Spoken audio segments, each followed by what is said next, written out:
I think we can all agree that the Super Smash Bros. Series knows how to deliver on hype, and this has been best demonstrated in the fighter reveal trailers. They always try to keep us on our toes as to who the fighter is, and when the fighter is finally shown, there's bound to be someone out there screaming their face off from sheer excitement. The trailers also do a good job at showing off the crossover nature of Smash. Cause really, it's just so surreal yet exciting to see all of these different characters from different games and companies coming together like this. Since this is a list of my personal favorite reveal trailers, I don't really have a lot of rules for this one. In fact, I only have one. The trailer must be the first official reveal trailer of a brand new fighter or fighters. So if a trailer shows stuff that was already officially revealed in another trailer, it's not on the list. Sorry to anyone expecting the Everyone Is Here trailer in this video. Alright, time to show the trailers that gave me the most hype. Let the chaos commence! Oh, we're starting off strong here. This first trailer is one of the most jaw-dropping ones they ever made. This fighter appearing in Smash seemed like a pipe dream, so seeing it actually happen was mind-blowing.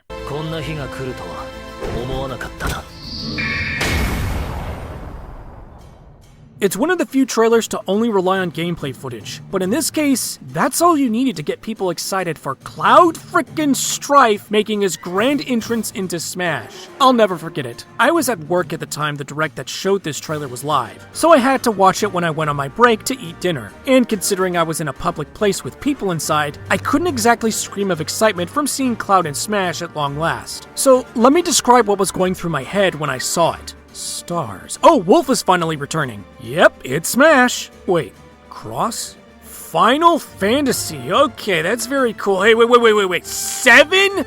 7? When I saw the Final Fantasy VII logo, I knew who it was. And the best part? It wasn't spoiled by a leak, so my hype was genuine. And yeah, it's only gameplay footage, but I think they did a good job at showing what Cloud was like in Smash, showing the new stage, and the final Smash at the end. While there have been trailers that came after that might be more hype, it's still up there as one of the best in my opinion, so of course it was one of my favorites. Sadly, it's this low on the list because, while it's a fantastic trailer, the remaining 9 just hit me harder. Still, I can confidently say this reveal is definitely top tier. Sonic's the name, speed's my game. Oh yeah, this one was also a shocker. When the Brawl news cycle was going on in 2007 to 2008, Sonic was one of the characters I was wondering if they were gonna appear in the game.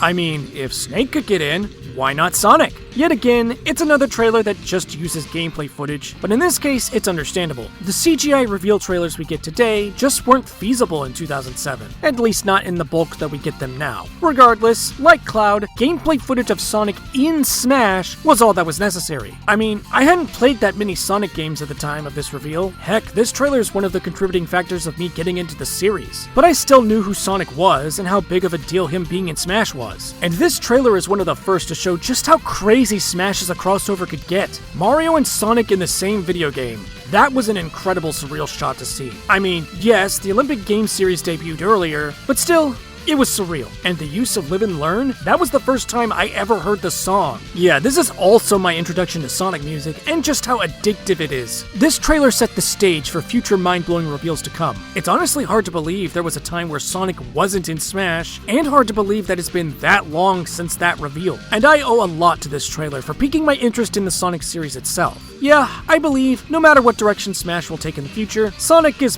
probably here to stay. From the gameplay, the characters featured, the music, and the final Smash at the end, this reveal is truly a miracle. And here we are with another retro character.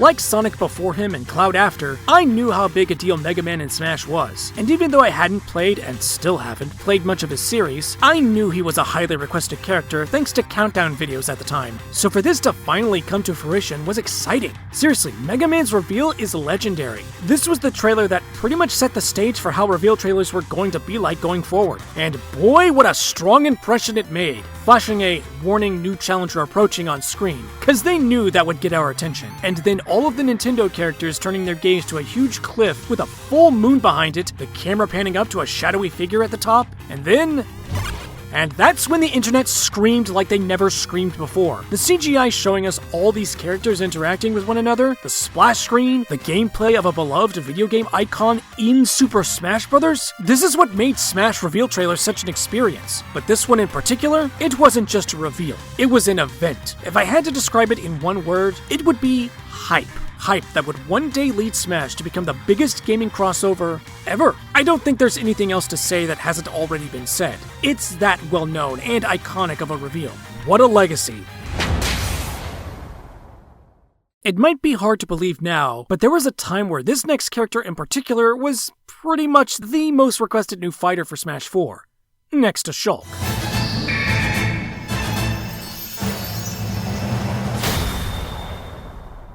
Yes, I'm serious. Palutena was a very highly requested fighter at the time, and no offense, but I gotta be honest, it was annoying. Like, really annoying. Like, part of me didn't want her in because it got so annoying. But despite that, I still found her to be a great addition, and I understood full well why so many people wanted her in the game. Kid Icarus Uprising was a very recent game at the time. With a new Smash game being made after Uprising's release, a character seen in Uprising was expected. Palutena was very prominent in that game, and many people, myself included, got attached to her as a character. Plus, she was a female character, which Smash at the time really needed. I, of course, wanted Dark Pit, which I did get in the end, but that's not who we're here to talk about. Kind of. Let's get the downside out of the way. The trailer begins with a shot of Palutena, so you knew she was the new fighter right away. But even so, this trailer still rocks, mainly for one reason. The trailer is an anime. It's animated by the same guys that did the Palutena's Revolting Dinner shorts, which were hilarious. Go check them out sometime. The animation is primarily a fight between Pit and Link, which, how awesome is that, seeing Link in an anime art style animation? And just when you think Pit is about to lose, Palutena shows up, and after sending Pit flying, she's properly revealed, leading to her gameplay, which was good, but we also have Kid Icarus banter with Pit, Palutena, and Faridi. And if you know anything about Kid Icarus Uprising, it's that its dialogue was witty and downright funny. Of course, Palutena still demonstrates her custom moves. I never expected her specials to be the powers from Uprising. Nice. Overall, this is a very enjoyable trailer. It's an anime that captures the essence of Kid Icarus Uprising's personality and charm. And then Dark Pit crashes the party, leading most people to think he was just an alt for Pit. Oh, how naive we were. Another reveal trailer in a direct that I had to miss because of work. I am so glad I stayed off the internet then.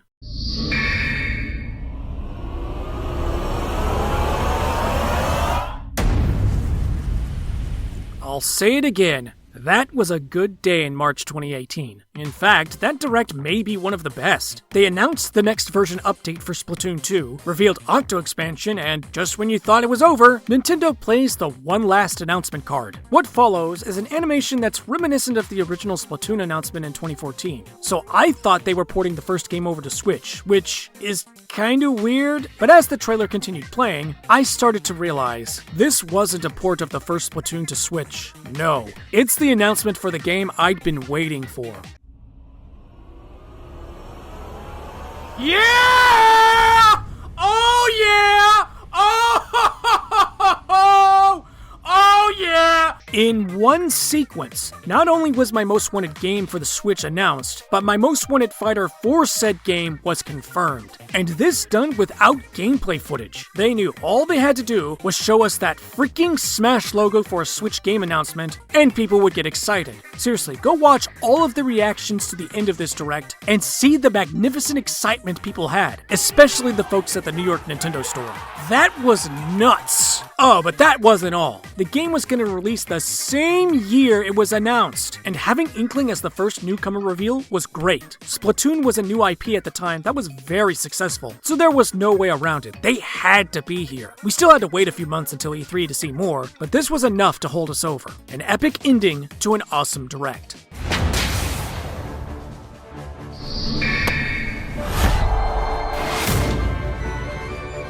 You can't go wrong with how Smash Ultimate started, and you certainly can't go wrong with how it ended. Ultimate brought a lot of hype, thanks in part to its reveal trailers bringing in fighters that were either big requests or unexpected surprises. It really did the impossible, so when it came down to the final fighter, much anticipation and expectation was riding on this last reveal. And understandably so. It was the final fighter for Ultimate. Were they gonna end it with a bang, a grand finale, or was it gonna be a disappointing low-note ending? And then it happened. I love that this trailer decided to come full circle with the fiery Smash Ball with its reflection in Inkling's eyes, but it was really hard to pinpoint why all the fighters were being turned into trophies. And then Mario, awakened by a distant spark, slowly approaches the flame. So much suspense was happening here at this very moment in the trailer. And then finally, Mario faced his fears, bore this torch, and flung it. And when they showed us the shot of the Mickey Mouse keychain, that's when the internet lost its mind. Nintendo did it. The miracle reveal happened, and I couldn't have been any more happier. Seriously, listen to my reaction. I screamed like a madman here. Flame sword?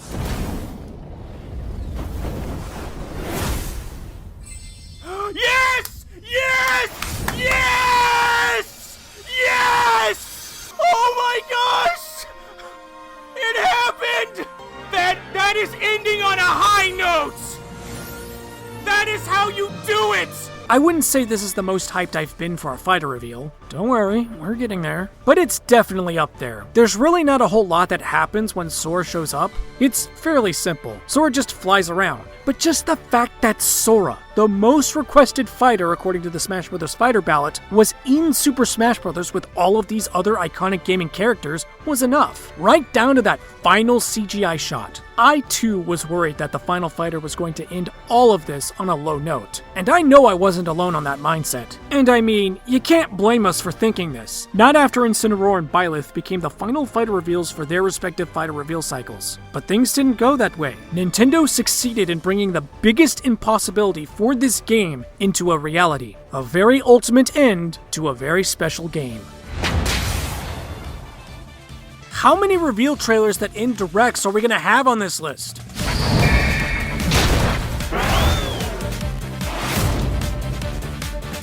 Going into the August 8th, 2018 Smash Direct, we knew that Castlevania was coming to Ultimate thanks to the music name leak. But even with this leak, it still had several surprises no one saw coming. Case in point, King K. Rool's reveal. I was on vacation in California when this direct happened, so that meant I had to wake up super early in the morning in a hotel room where the rest of my family was sleeping to watch this direct. This meant that I couldn't exactly scream of excitement, and when we got to the end of the direct thinking it was over, I heard something in the background, but since it was so faint, I wasn't sure if it was the video or something outside. But once the screen started shaking, I knew there was one more reveal. At first I thought it was the reveal of the adventure mode when they showed the shot of all the heroes versus the villains, and then we get the shot of DK's mouth. And I think we all knew what was coming next. This whole scene is hilarious. DK and Diddy scrambling to find out what all the commotion is. We get the shadowy figure in the shape of King K. Rool, only for King Dedede to show up to troll us, and DK and Diddy's reactions are priceless. King K. Rool finally appearing and smacking Dedede out of frame. It's all great animation. And the gameplay was what we all kind of expected. He uses all of his attacks from the boss fights in the DK series, but they made him so expressive, funny, and filled with personality.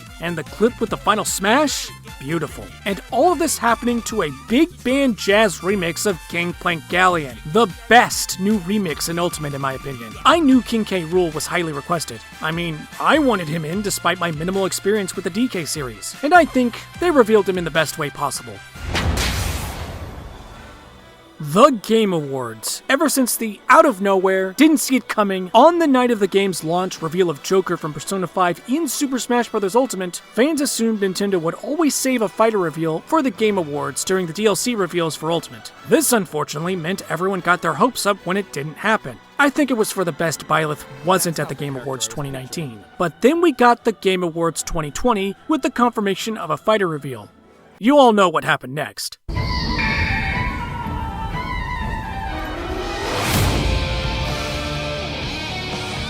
When Nintendo finally confirmed the very day of the Game Awards 2020 that a fighter would be revealed there, people's expectations went through the roof, that it had to be this big reveal. Some people were saying Sora, others Doomguy, still others Geno, and if you were one of those people reading too hard into previous statements from certain developers, you thought Jonesy from Fortnite was coming. All of that was crushed to bits by the imposing descent of Sephiroth coming to Smash. Now, I got off work 30 minutes before the Game Awards started, but I always take a shower when I come home, and I take long showers. So I had to book it this time because Nintendo's wording in the tweet made it sound like the Game Awards was gonna start with the Smash Fighter reveal.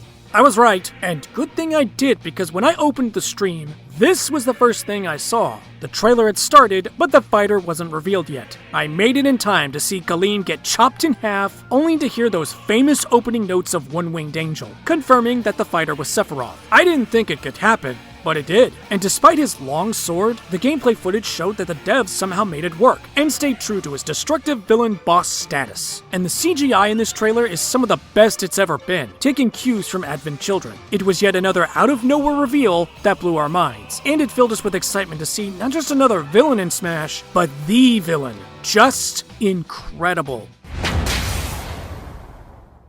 I did not expect this trailer to be as awesome as it was.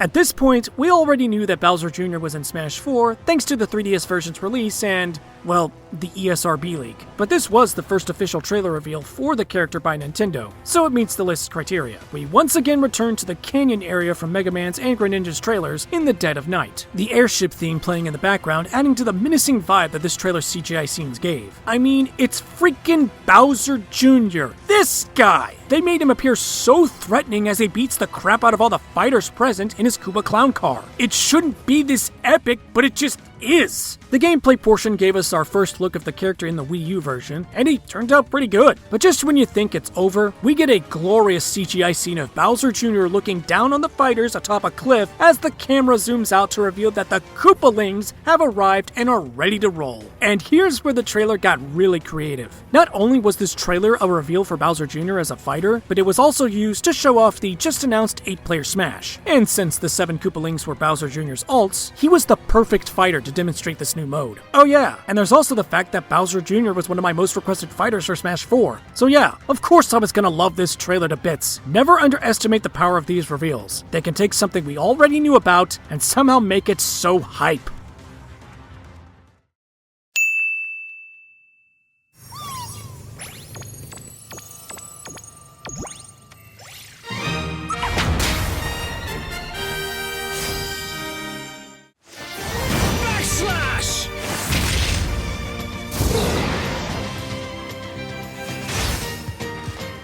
I'm really feeling it!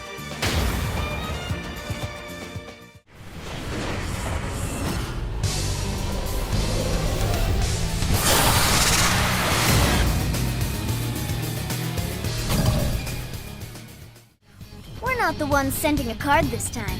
In fact, we've been invited.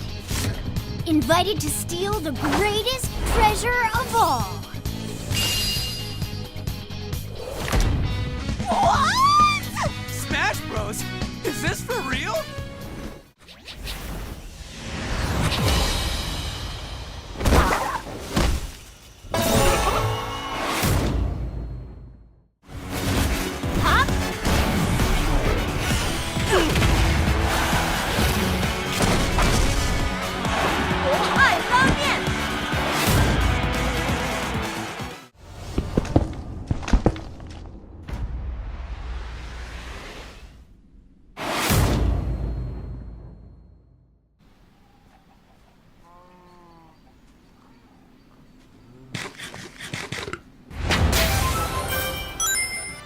At the end of the day, the vast majority of the fighter reveals have given me some amount of hype, even if the fighter reveal wasn't one of my most requested. But when a fighter that's one of your most requested finally gets in after so long, and you get everything about the fighter right, that stays with you forever. And there's only ever been one fighter reveal that has done just that, and has given me the most amount of personal hype I've ever had.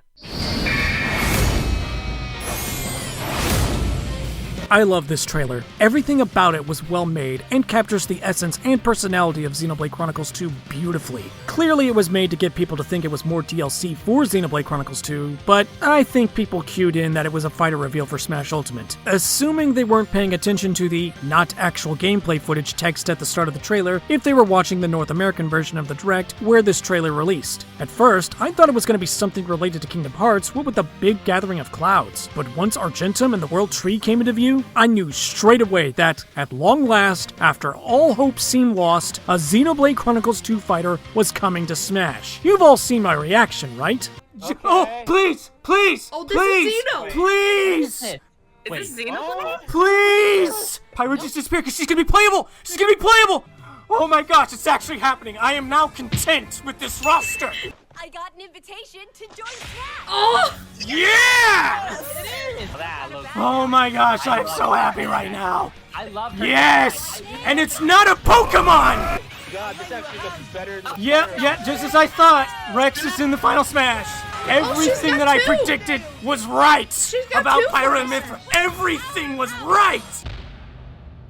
I love it all. I love the banter between Rex, Pyra, and Mithra. I love how well the gameplay footage shows off the differences between the two. I love the new Xenoblade Chronicles 2 cutscenes made specifically for this trailer, seeing the game's cast again, and seeing all of these other gaming characters in this style. And that final scene of Pyra and Mithra being confronted by Shulk, culminating in the sword clash that we fans have been waiting for 3 years at this point?